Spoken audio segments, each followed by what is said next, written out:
지난주에 이어서 우리 똑같은 말씀 제목을 가지고 오늘 나눕니다. 내 안에 살아라 라는 말씀 제목, 그리고 같은 본문 주제 우리 요한복음 15장 1절에서 5절까지의 말씀을 사실은 처음 플랜하기는 2주간 말씀을 함께 나누려고 그랬는데 이 말씀을 읽으면 읽을수록 주님께서 이 말씀을 가지고 더 함께 좀 이야기를 나누고 싶은 마음을 주세요. 그리고 지난주 제가 그 책을 한번 들고 읽기 시작했는데 공교롭게도 그 책의 절반 정도 가량 이상이에요. 바로 이 요한복음 15장 1절에서 5절까지의 말씀을 다루고 있어요. 그러면서 더 깊은 이해와 은혜들을 주시기 시작했는데 이 말씀을 통해서 우리 교회, 특별히 저와 연결된 가지인 여러분들에게 또한 주님의 마음을 나눠주시는 마음이라 생각하고, 모르겠습니다. 앞으로 몇 주간 더 이 같은 본문을 또 같은 제목을 가지고 말씀을 나누게 될지 모르겠는데, 오늘 주님께서 인도해 주시는 대로 그 은혜를 함께 나눌 수 있기를 바랍니다. 오늘은 특별히 지지난주 그리고 지난주에는 우리가 포도나무이신 예수님께 붙어 있다고 하나 겉으로는 우리가 등록교인으로, 크리스천으로, 종교 안에 이렇게 기독교라고 이렇게 쓰는 것으로 우리가 나는 주님께 붙어 있는 사람이지 라고 생각했는지 모르지만, 사실은 그 내적으로는 주님과 연락되지 못하고 유기적인 관계를 이루지 못해서 우리 가운데 주님으로부터 얻는 영적인 자양분, 그리고 주님으로부터 얻는 진액이 우리 가운데 오지 않아서 그것으로 열매를 맺지 못하는 삶, 그것으로 인해서 답답해하고 그것으로 인해서 우리 삶이 왜 바뀌지 않는가라는 것에 대해서 혼란이 있었음을 우리가 고백했습니다.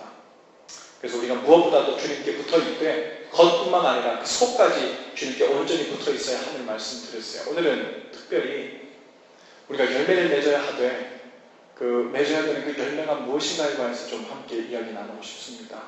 오해 마시기 바랍니다. 우리가 맺는 것이 아니라 우리가 주님께 붙어있을 때 자동적으로 열매가 맺어지는 거예요. 하지만 열매 맺어지는 것을 우리가 점검함으로 내가 주님께 제대로 붙어있는가를 알 수 있어요. 그런 의미에서 오늘 우리가 맺어야 될 열매가 무엇인가를 함께 살펴볼 수 있기를 바랍니다. 한국교회의 현실을 보면서 마음 아파하면서 또 고민하던 이 기자분들 몇 분이 모이셔서 만든 그 언론 매체가 있는데, 그것이 바로 뉴스 앤 조이라는 그 언론 매체입니다. 거기 보면 온갖 미국 혹은 한국 교계에 관한 여러 소식들이 그 안에 여러 기자들의 퍼스펙티브, 그런 시각을 통해서 해석되고 또 기사화돼서 올라옵니다. 지난주에 제가 그 뉴스 앤 조이라는 언론 매체에 올라온 한 글이 아주 흥미로워서 그 얘기를 좀 여러분과 함께 나누고 싶습니다. 제목이 이렇게 되어 있어요. 교회에서 가장 무서운 사람들. 여러분, 교회에서 누가 제일 무섭습니까? 전도사님들이 무섭습니까? 제가 무서워요? 만나면 뭘 자꾸 시킬까봐? 여러분, 무엇이 제일 무섭습니까? 교회에서. 오늘 뉴스 앤 조이라는 이 기사에 보니까 이 가장 무서운 사람들에 대해서 오늘 이렇게 이야기하고 있어요. 새벽 기도에 오랫동안 한 번도 빠지지 않고 참석한 집사님의 눈길이 무섭습니다. 그분의 머릿속에는 새벽 기도에 빠진 목사와 장로들의 빠진 횟수와 날짜가 정확하게 기록되어 있습니다. 11조를 정확하게 꼬박꼬박 하는 신자의 눈길이 무섭습니다. 그분의 머릿속에는 11조를 빼먹거나 제대로 하지 않는 동료 신자들의 목록이 빼곡히 들어 있습니다. 40일 금식 기도를 다녀온 권사님의 눈길이 무섭습니다. 그분의 시선에는 너는 왜 금식 기도를 하지 않느냐라는 무언의 질타가 섞여 있습니다. 크고 건강한 교회를 다니는 성도가 무섭습니다. 그분의 말투에는 작고 별 볼 일 없는 교회를 다니는 사람들에 대한 우월감이 넘쳐납니다. 무언가를 깨달은 안티가 무섭습니다. 그분의 몸짓에는 깨닫지 못한 어리석은 사람들을 향한 손가락질이 되어 있습니다. 신학박사 학위를 받은 신학자가 무섭습니다. 그분 앞에 서면 모든 사람들이 종류별로 차곡차곡 분류되어 버리고 맙니다. 성도수가 제법 되는 교회 목사들이 무섭습니다. 그분의 권위와 무게가 엄청난 압박으로 성도들을 찌그러뜨립니다. 사실 이런 모습은요, 성경에도 아주 오래전부터 전통적으로 있어 왔던 모습입니다. 너무도 경건이 몸에 배어 있어서 자신들을 스스로 구별된 존재라고 여겼던 바리새인들의 모습이 바로 그러했습니다. 그들은 심지어 음식에 집어넣는 양념까지도 10분의 1을 나눠서 11조를 하는 사람들이었어요. 여러분 집에 있는 음식 양념들 10분의 1 나눠보셨어요? 이 10분의 1은 주님께 드려야지. 10분의 1은 잘 싸놨다가 설탕을 사시면 10분의 1을 잘 모아놨다가 주일날 교회 가져와서 이거 교회 우리 음식하는 데 쓰세요 하고서 11조 양념입니다 하고서 가져와 본 적 있으세요? 여러분 이 바리새인들은 아주 자기 삶에 할 수 있는 한 자기 의를 드러낼 수 있는 것이라면 뭐든지 11조 혹은 안식일 성수 그 무엇이라는 법에 맞춰서 제대로 정말 누가 꼬투리라는 걸 잡을래야 잡을 수 없을 정도로 제대로 경건 생활을 했던 사람들입니다. 그런데 문제는 그것이 신앙의 일상화로 이루어진 것이 아니라 자기 과시의 일상화로 치닫게 됐다는 거예요. 그래서 그 율법과 경건이라는 것이 종교적인 광기로 치닫게 되죠. 그래서 수가 틀면 어떻게 그럴 수가 있어? 어떻게 이렇게 거룩하지 않을 수가 있어? 그러면서 사람들도 돌로 쳐 죽이는 일까지 서슴지 않았던 사람들이었습니다. 그런가 하면 카톨릭에서 소위 성인으로 불리는 성 프란시스코라는 사람이 있습니다. 스페인어로 제가 스페인어를 하시는 분들 뵈서 얘기를 잘 할 수 있을지 모르겠는데 그 성 하면 san, S-A-N 이것이 saint라는 그 성인이라는 뜻입니다. 그래서 그 S-A-N 이것이 붙는 도시 이름들은 보통 그 카톨릭하고 멕시코 주변에 지배를 받았을 때 그때 건설된 도시 이름들이 보통 앞에 S-A-N이 붙죠. 샌 프란시스코. 그거는 이 프란시스코 성인의 이름을 따서 만든 샌 디에고 이렇게 그 카톨릭 성인들의 이름을 딴 도시들입니다. 지금 이 성 프란시스코에 대해 전해지는 많은 이야기들 중에 한 가지를 좀 함께 나누고 싶은데요. 이 프란체스코의 제자들이 그 스승과 함께 40일 금식 기도를 시작했다고 해요. 마지막 하루를 남겨놓은 39일째 되던 날 일이 벌어졌습니다. 그 여러 젊은 제자들 하나가 아주 맛있는 스프 냄새에 이끌려서 자신도 모르게 한 숟가락을 입에 딱 떠넣고 만 거예요. 그러자 함께 금식을 하던 이 제자들은 딱 하루 남았는데 그걸 숲으로 돌아가게 만든 거잖아요. 그 금식을 하던 제자들은 눈을 부릅뜨고 그 젊은 제자들을 노려보기 시작했습니다. 그 눈길 속에는 유혹에 넘어간 불쌍한 영혼들을 향한 그 애처로움이 아니라 아주 분노에 찬 정죄의 따가운 시선이 들어 있었습니다. 유혹에 빠지지 않았던 제자들은 그 유혹에 넘어간 젊은 제자를 그 스승님이 엄하게 꾸짖어 주기를 바라는 눈빛으로 그 성 프란체스코를 쳐다봤어요. 그런데 그 프란체스코는 말없이 수저를 들어서는 그 젊은 제자가 유혹에 못 이겨 한 입 떠먹은 그 스프를 떠먹기 시작하는 거예요.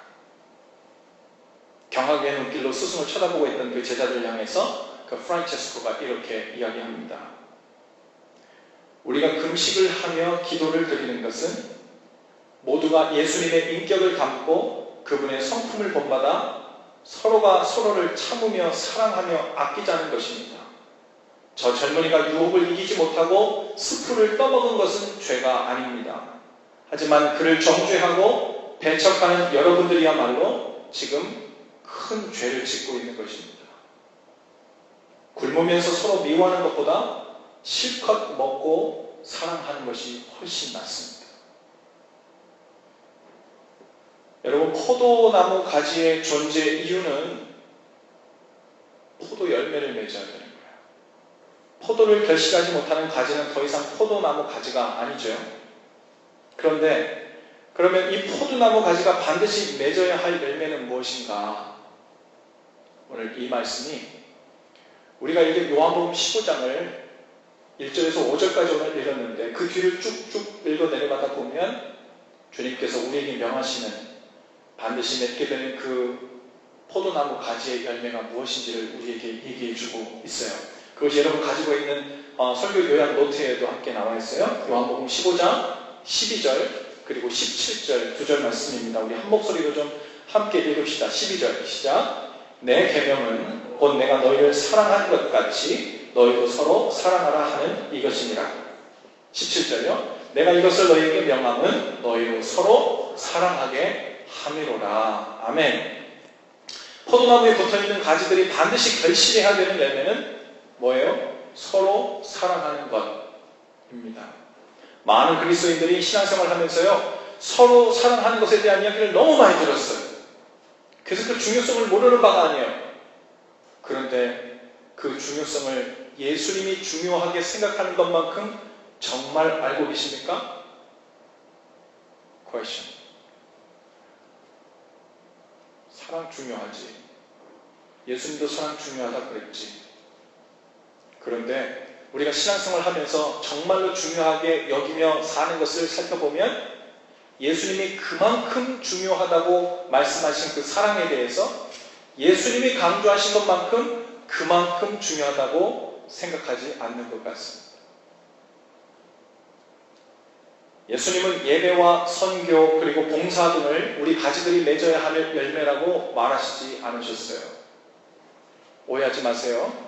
그 이유는 예배나 선교나 전도 같은 것들이 생각보다 덜 중요하다는 말을 하는 것이 아니에요. 오히려 서로 사랑하는 일, 그것은 우리가 그렇게도 중요하다고 생각하는 예배와 선교 얼마나 중요해요. 근데 우리가 그렇게 제일 중요하다고 생각하는 예배나 선교 같은 것들보다도 훨씬 더 중요하다고 말씀하시는 거라는 거예요. 그것이 바로 아주 중요한 문제이고 우리가 포도나무에 가지된 분들이 반드시 맺어야 될 열매라고 말씀하시는 것입니다. 고린도전서 13장에 보면 고린도전서 13장을 우리는 소위 사랑장이라고 별명을 붙여 얘기해요. 사랑은 무엇인가? 이렇게 얘기하는데 사실은 우리는 고린도전서 13장을 보면서 거기에 강조점은 사랑은 오류한 거야. 사랑은 오래 참는 거야. 사랑은 시기하지 않고 다투지 않고 분내지 않고 모든 것을 참고 인내하는 거야. 그런 거 사랑이 무엇인가에 대한 묘사를 보자고 지금 고린도전 13장을 쓴 게 아니에요. 물론 사랑이 무엇인가에 대한 묘사를 우리가 통해서 사랑은 이런 거구나 라는 것도 알게 되지만 그보다도 이 고린도전서 13장 소위 사랑장이라고 불리는 여기에 대한 강조점은 무엇이냐면 당신이 만일 방언을 하십니까?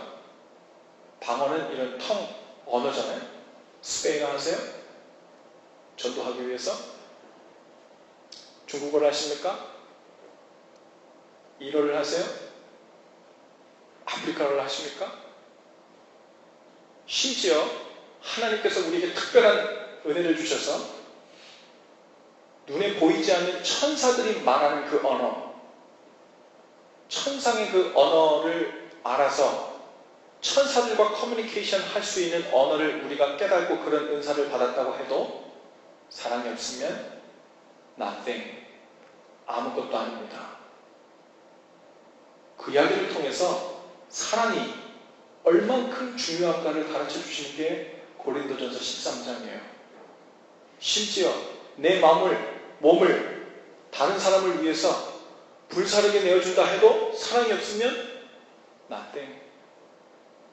이 산을 들어서 이 스코키에서 산이 있다면 이 산을 들어서 에반스톤으로 옮겨라. 근데 산이 확 들려가지고 에반스톤 저쪽 미시간호수에 가서 쿵덩 빠지게 할 정도로 큰 믿음이 있을지라도 사랑이 없으면 nothing. 이 표현 속에서 우리가 받아야 될 것은 이 사랑은 지금 예수님이 정말로 힘을 써서 예배하고 선교하고 봉사하고 전도하고 한 다음에 그리고 그것을 하는 과정 중에 될 수 있으면 가능한 한 많이 사랑을 하도록 해보자. 이런 뉘앙스로 말씀하신 게 아니에요.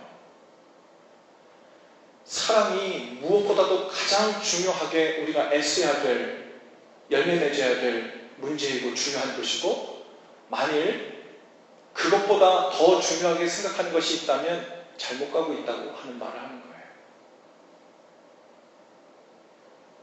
여러분, 포도나무 가지가 사랑하는 방법, 오늘 그것에 대해서 두 가지를 함께 이야기하려고 해요. 포도나무의 가지된 우리가 사랑의 열매를 맺어야 되는데, 그 열매, 우리가 포도나무의 가지로서 맺어야 될 love language, 사랑의 방식을 두 가지로 좀 나눠볼 수 있어요. 저를 한번 따라해 보시겠어요?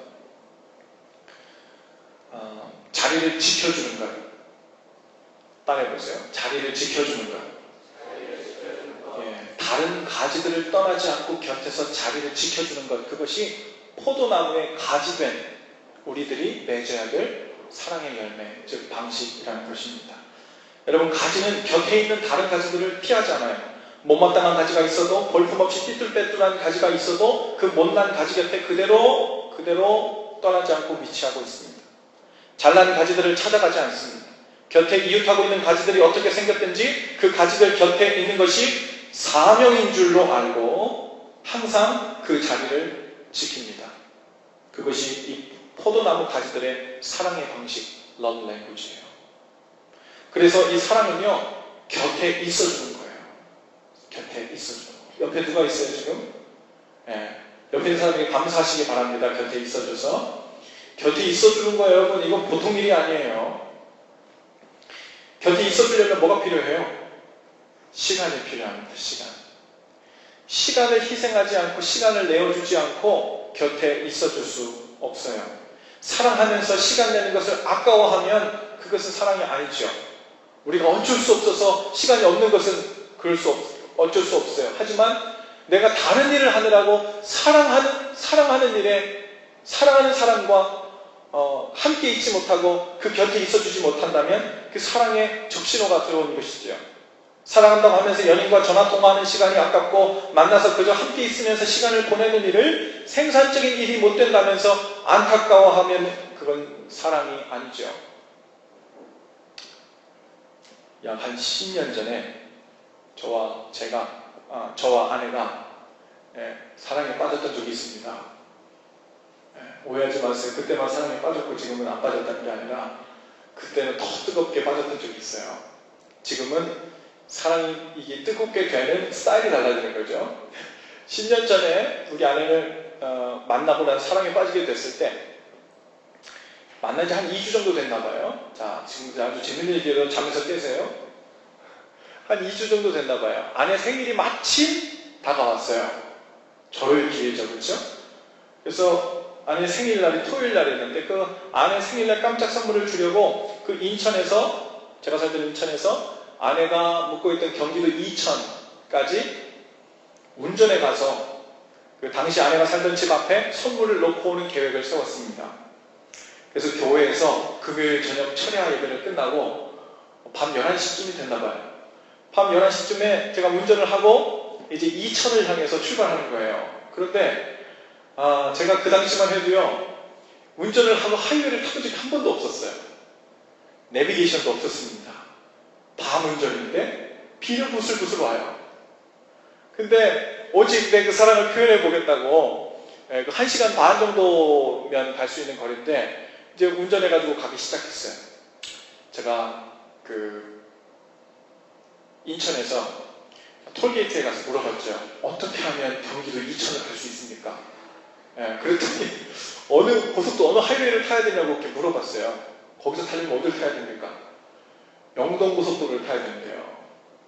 근데 거기 톨게이트에서 저에게 가르쳐 주기를 좀 가다 보면 좀 목포 방향 나오면 거기에서 영동고속도로와 경부고속도로가 이게 나눠지니까 거기에서 영동고속도로를 타라는 얘기했어요. 나중에 알고 보니까. 그런데 내가 거기서 언뜻 듣기에 목포 방향으로 들어가는 말인 줄 알았어요. 들으면서도 이상하다. 경기도 이천이 저쪽 강원 쪽으로 가는 길인데 왜 목포라 그러지?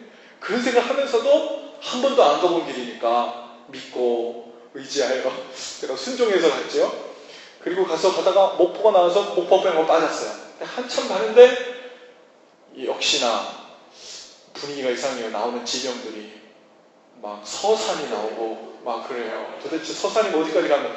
충남이 나온 거예요. 충남이. 그러니까 1시간 반 정도 가는데 내가 좀 천천히 달리나 보다. 비가 와서. 그러니까 한 2시간씩 막 달리고 보니까 막 서산도 나오고 그러는 거예요. 야, 이거 안 되겠다 싶어가지고 휴게소에 들어가가지고 여기 어디입니까? 제가 지금 어디를 가고 있는 겁니까? 하고 물어봐서 완전히 다른 길로 왔음을 알고 제가 또 거기를 헤매면서 오가면서 여러 번 왔다 갔다 했어요. 그러다가 결국 영도고속도로를 갈아타고 이제 제 길로 들어서 이천에 가게 됐죠. 제가 밤 11시에 출발해서 도착하려면 원래 12시 반이면 도착해야 돼요. 근데 제가 이천 시내 입구에 딱 들어왔더니 새벽 5시예요. 새벽 5시. 네, 그때 아내가 서울로 직장을 다니고 있었을 때가지고 출근하기 전에 아침 새벽같이 나가니까 출근하기 전에 그걸 또 구해야 되는데 생각들 때문에 택시를 잡아가지고 앞장서라고 이 주소를 좀 찾아가 달라고 그래서 제가 택시를 뒤에 따라가가지고 갔더니 5시 반에 도착했어요. 그래서 거기다가 선물을 놓고 늦지는 않았어요. 다행히도. 그리고 깜짝 선물을 놓고 이제 집에 돌아오면서 전화를 했죠. 밖에 한번 나와보라고. 여기서부터 이야기는 따로 궁금하신 분은 모이세요? 아무튼 그때 늦지 않아가지고 오늘 아내가 제 옆에 있는 것입니다. 원래는 1시간 반이면 되는 거리를 제가 6시간 반을 걸쳐서 운전을 해서 간 거예요. 밤에 하이웨이를 처음 타고 부들부들 하면서 부슬부슬 오는 비 속에서 제가 얼마나 그 공포와 얼음에 떨었겠습니까? 근데 그 6시간 반을, 그러니까 5시간은 허비한 거잖아요. 그죠? 1시간 반이면 갈 수 있는 거리인데 6시간 반을 가서 오면서 아내하고 통화하면서 내가 이러한 일이 있어가지고 어젯밤에 출발했는데 오늘 날을 꼴딱 새고 아침에 도착해가지고 내가 앞에 놓고 왔다고. 그리고 오는데 한편 마음에요. 시간이 아까운 생각이 하나도 안 들어요. 너무 감사한 거야. 1시간 반 운전하고 왔으면 내가 아내를 사랑하는 그 마음을 그 정도밖에 표현이 안 됐을 텐데 내가 나를 꼴딱 새고 돌긴 돌았지만 6시간 반을 운전해서 거기를 두고 왔으니까 그 희생만큼 야, 내 사랑이 표현됐구나. 이런 것들 때문에 마음이 오히려 감사한 거예요. 잘못 돌아간 게. 사랑은 시간을 내야 되고 그리고 함께 있어주는 것이고 또한 그 시간 들이는 것을 아까워하지 않는 거죠.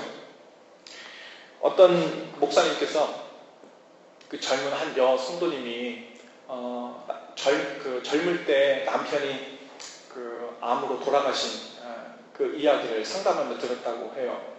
그 얘기를 들어보니까 남편이 투병 중에 살아있을 때는 한 번도 병원이나 집에 찾아보지 않던 사람들이 남편이 죽고 나자 장례식에는 줄줄이 줄을 이어 와가지고 이제 위로의 말을 전하더라는 거예요. 그런데 그 여성도님이 하시는 말씀이 하나도 위로가 되지 않더라는 거예요.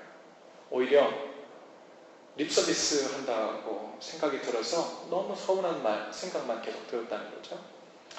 그 장례식을 마치고 그 여성도님이 집에 와서 보니까 오랫동안 투병을 했기 때문에 집안 살림이 엉망인 거예요. 여기저기 다 그 정리가 안 되고 틀어져 있고 거기에 덩그러니 혼자 바닥에 앉아 있으려니까 아무 생각도 들지 않고 꿈만 같고 그런 생각을 가지고 앉아 있었다 그래요. 그런데 밖에 초인종 소리가 나가봤더니 그분의 이모님이 오셨대요. 근데 그 이모님이 들어오셔서는 뭐 얼마나 힘들었냐 어떡하냐 이런 말씀 한마디도 안 하시고 들어오셔서는 아침에 오셔서 저녁 때까지 한 말씀도 안 하시고 묵묵히 부엌부터 시작해서 온 살림을 정리하고 치우시고 청소하는 일만 하셨다는 거예요.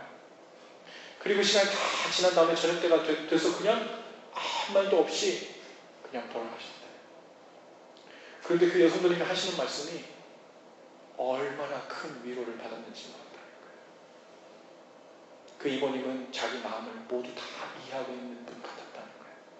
자기 심정이 어떤지, 자기 얼마나 절망스러운지, 내 마음이 어떻다고 말로 표현을 할 수 없을 정도인 그 마음 상태를 잘 아시고 이렇다 저렇다 말도 꺼내지 않고 그냥 같이 있어주고 같이 청소해주고 그 함께 있어줬던 그 모습 때문에 엄청난 위로를 받았다는 것입니다.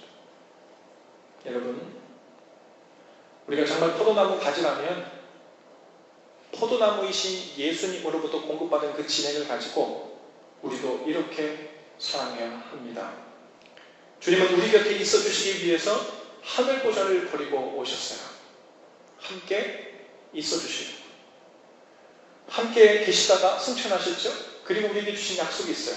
마태복음 28장 1절에 보니까 볼지어다 내가 세상 끝날까지 너희와 항상 함께 있으리라. 그 후로 주님께서 우리에게 성령을 보내시고 성령을 통해 우리와 떠나시지 않고 항상 함께 있습니다. 믿으십니까? 여러분, 항상 함께 떠나지 않고 함께 계시겠다는 약속은 다른 말로 뭐예요? 너를 향한 내 사랑이 절대 변하지 않을 거야. 이 약속이세요. 내가 또 죄 가운데 빠지든 안 빠지든 상관없이, 내 허물 가운데 또 빠지든 안 빠지든 상관없이, 면목 없어서 주님 앞에 돌아갈 자신이 있건 없건 상관없이 우리를 향한 주님의 사랑이 우리를 떠나지 않고 끝까지 함께 있으리라는 거예요. 여러분, 우리도 시간을 내서 서로 함께 있어주는 것, 그걸 통해서 사랑 열매들을 함께 맺어갈 수 있기를 바랍니다. 우리 특별히 낯설고 약한 가지들에게 더욱 그래야 될 줄로 믿습니다. 교회에 새로 방문하신 교우가 있으면 우리 교회는 아직 낯선 가지들이시잖아요. 그분들에게 시간을 내어 옆에 함께 있어주는 거예요. 새로 오신 분들이나 방문하신 분들을 찾아가 인사하고 함께 있어주는 일은 새가족팀에서만 하는 일이 아니죠. 예수님께 붙어있는 모든 가지들이 맺어야 할 사랑의 열매예요. 내가 찾아가고 싶어하는 가지들 찾아다니는 것은 예수님께 붙어있는 가지가 아닙니다. 다음 달에는 또 우리 교회 어린아이들을 향한 여름성경학교가 시작됩니다. 아직은 아이들이 많지 않지요. 대부분 너무 어려가지고 돌보기도 쉽지 않고 또 아이들에게 무엇을 알아듣기 쉽게 가르친다는 것도 정말 쉽지 않습니다. 열매가 눈에 띄게 보이지 않을 수 있는 가능성이 많죠.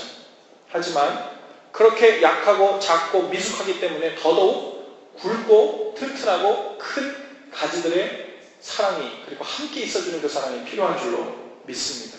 그 아이들 옆을 지켜주면서 함께 찬양하고 말씀 듣고 기도하고 코 닦아주고 튕겨주고 간식 먹여주고 함께 있어주는 것, 이것이 여러분 주님께서 우리에게 맡기신 함께 있어주는 그런 사랑의 열매를 맺어야 되는 포도나무의 가지들의 역할인 줄로 믿습니다.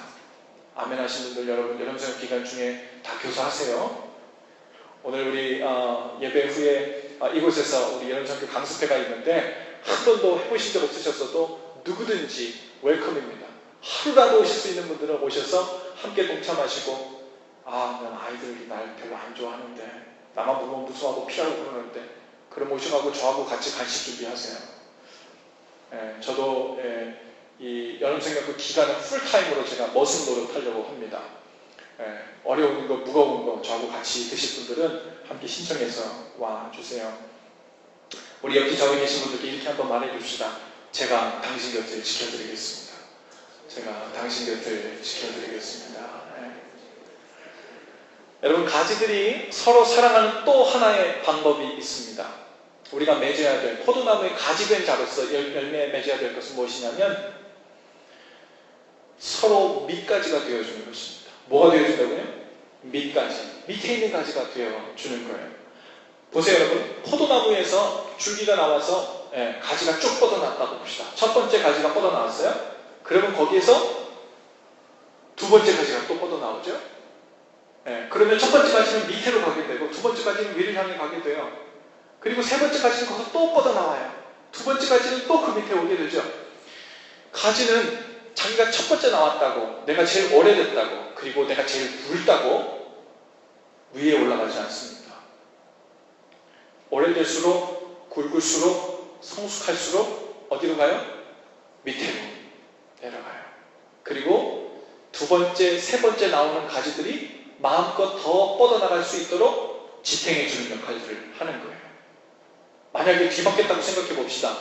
첫 번째 나온 가지가 나는 오래되었다고, 굵다고, 나는 더 성숙하다고, 나는 요 윗자리에 있어야 되겠다고 하고 윗자리로 올라갔다고 칩시다. 두 번째 가지들, 약한 가지들이 밑에서 그 두꺼운 가지를 버티고 있다고 쳐요. 시간이 지날수록 부담은 더해지고 얼마 가지 못해 그 나무는 다 꺾여지고 있는 거예요. 여러분, 예수님의 가진 우리가 사랑한다는 것도 서로가 서로를 위해 밑가지가 되어주는 것입니다. 할렐루야. 어떤 교회가 건강하고 좋은 교회예요? 교회 문턱을 간 넘어온 사람들이 마음껏 신앙생활하고 봉사하며 섬길 수 있도록 오래되고 굵은 성숙한 성도들일수록 밑가지가 되어주는 교회인 줄로 믿습니다. 바꿔 말하면요, 우리 시카고에도 많은 어려움 있는 교회들이 많았잖아요. 이런 이슈 저런 이슈 참 많아요. 그런데 그 이슈들 중에 다는 아니지만 많은 경우는 어떤 이슈들이냐면 자신이 윗가지가 되겠다는 거예요.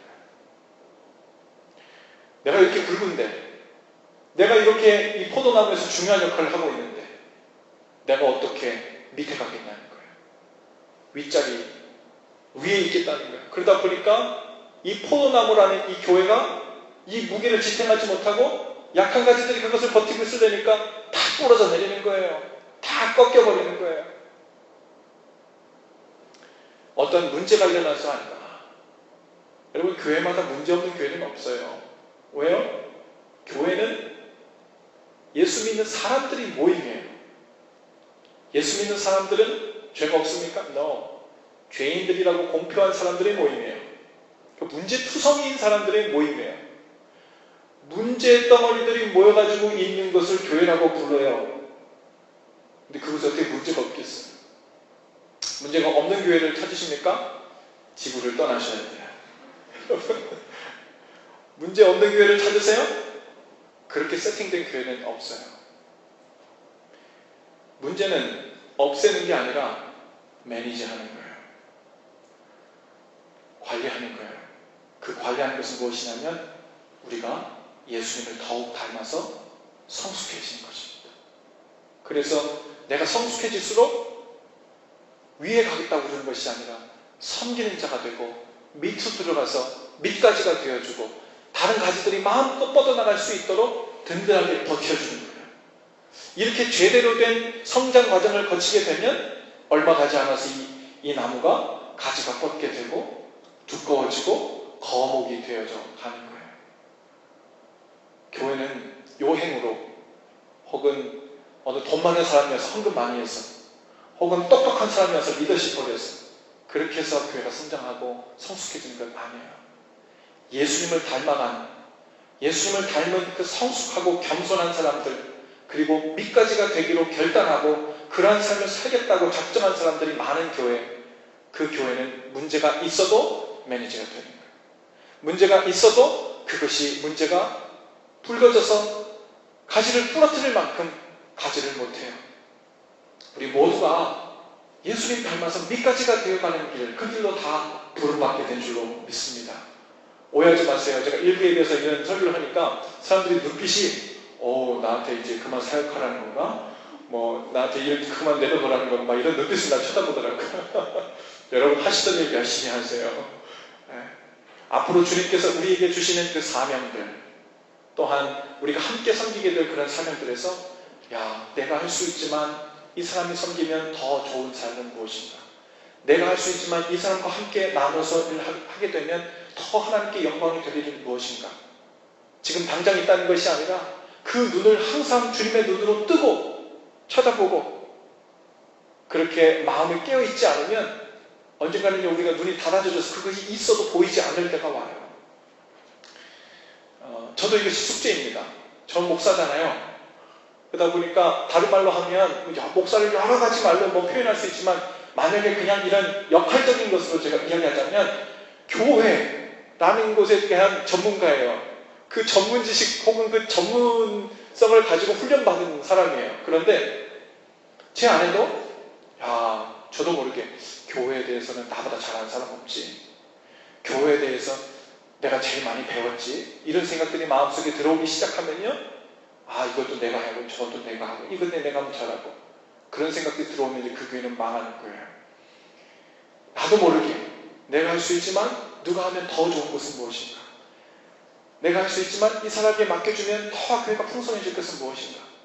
그 일을 고심하고 찾아서 역할을 부여해주고 거기에 힘을 실어주고 그것을 같이 박수 쳐주고 인커리지하고 가지가 뻗어나갈 수 있도록 힘을 주고 섬겨주는 그 일 또한 저 또한 그것을 가지고 애쓰고 기도 제목으로 삼아야 될 일이에요. 여러분, 가정에서도 마찬가지예요. 가족이 서로 밑가지가 되어주는 가정이 사랑의 가정, 믿음의 가정, 되는 가정인 줄로 믿습니다. 난 부모님께 할 만큼 다 했어. 우리 애들한테 할 만큼 다 했어. 남편에게, 아내에게 할 만큼 다 했어. 이렇게 이야기하는 것이 아니라 서로가 서로의 밑가지가 되어주어서 서로의 가지들이 자신을 딛고 마음껏 뻗어나갈 수 있도록 섬기는 가정이 믿음의 가정인 줄로 믿습니다. 포도나무이신 예수님으로부터 사랑의 진액을 공급받으면 기꺼이 그 일들을 감당할 수 있어요. 할렐루야. 이 일을 우리가 어떻게 감당해? 사람인데. 그래요. 사람이니까 감당 못해요.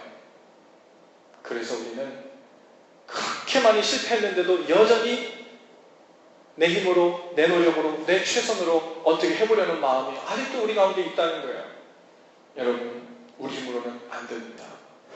애쓰고 트라이하고 시도하다가 안 되면요, 우리는 그때까지 모아놨던 모든 비난과 절망과 원망과 이런 것을 언젠가는 다시 다 쏟아놓게 돼요.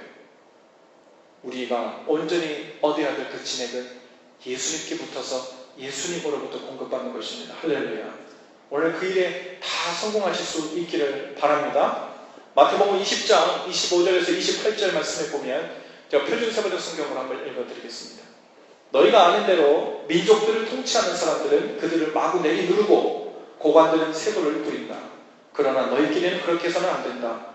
너희 사이에서 위대하게 되고자 하는 사람은 누구든지 너희를 섬기는 사람이 되어야 하고 너희 가운데서 으뜸이 되고자 하는 사람은 너희의 종이 되어야 한다. 인자는 섬김을 받으러 온 것이 아니라 섬기러 왔으며 많은 사람을 위하여 자기 목숨을 대속물로 내주러 왔다. 아멘. 예수님이 이 땅에 오신 것은 우리 밑가지가 되어주시러 오신 거예요. 그리고 우리에게 그렇게 명하십니다. 너도 나처럼 살아야 해. 너도 나처럼 밑가지가 되어. 그러면 하나님께서 너를 알아주시고 성령께서 우리 마음을 알아주실 때 그때 우리는 정말 위대하게 되는 것이고 하나님 앞에서 칭찬 듣는 종이 되는 줄로 믿습니다. 우리도 모르게 내 속에서 내가 밑가지가 되고 싶고 내가 위로 올라가고 싶어 하는 마음이 막 마음속에 생길 때마다 주님, 제가 주님을 따라 밑으로 들어가는 것에 오늘도 깨어있게 하여 주옵소서. 이것이 우리 기도 제목이 될 수 있기를 바랍니다. 우리 옆뒤 좌우에 계신 분들에게 인사하시면서 제가 당신의 밑가지가 되어드리겠습니다. 인사하십시오. 제가 당신의 밑가지가 되어드리겠습니다. 저를 밟고 쭉쭉 뻗어나가시기 바랍니다. 옆에 사람 좀 밟을만 합니까? 여러분, 주님께서 우리에게 주신 사명, 그것은 대단한 일, 놀라운 일, 하나님께 영광 받으실 만한 어떤 큰 일을 이루기 전에 예수님을 닮아 밑가지가 되는 것을 먼저 배우는 것입니다.